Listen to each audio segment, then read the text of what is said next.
ለዛ መጨረሻ ያሉት خلاص አሉ ወዓለም እወቅ ሁል ጊዜ አነ النصر مع الصبر አሉ የአላህ እርዳታ የሚመጣው ከትዕግስት በኋላ ነው አሉ በቃ وبالصبر تبلغ ما تريد አሉ ሰብር ካለ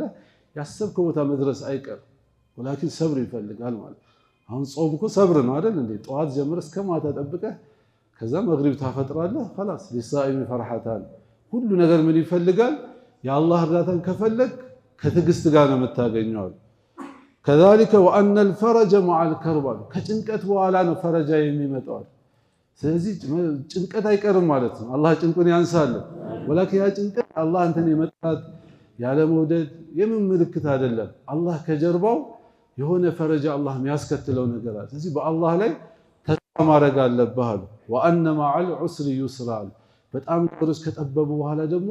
መግራራቱ አይቀርም አሉ ነብያችን አለይሂ ሰላቱ ሰላም እንግዲህ በዚህ ነገር ነብዩ ሰለላሁ ዐለይሂ ወሰለም ለሰይድና ኢብኑ አባስ ይመክሯቸው ወላኪን ምክሩ ለሁላችንም ነው ማለት ነው ሁላችንም ይሄ ሐዲስ ስንቃችን ሊሆን ይገባል ከረመዳን በኋላም በቃ አንድ ምን ጠብቃት ነገር ምንድነች የአላህን ትእዛዝ መጠበቅ አለብን አምስት ወቅት ሰላታችን ላይ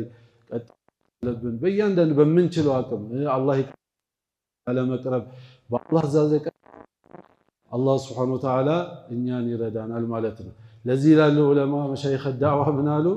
ኢልም ማለት አሉ ليس علم القلم አሉ علم اليقين አሉ እርግጠኛ ሁን ማለት ነው እንጂ በጆሮ ሰምተህ ገና ስትወጣ የምትረሳው ነገር እንዳይኖር እርግጠኛ መሆን አለብህ በዚህ ልጅ ገና ለ11 ለ12 ዓመት ልጅ ነብያችን በእንደዚህ በየቂን በኢማን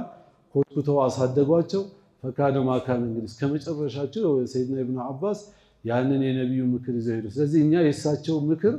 ይዘን በቀልባችን ላይ ይዘን ከዚህም ከረመዳንም በኋላ ዱዓም እያደረግን ኢንሻአላህ በአላህ ትእዛዝ ላይ ቀጥ ለማለት ከከለከለን ነገር ለመራቅ ዝግጁ ነን ሁላችንም ኢንሻአላህ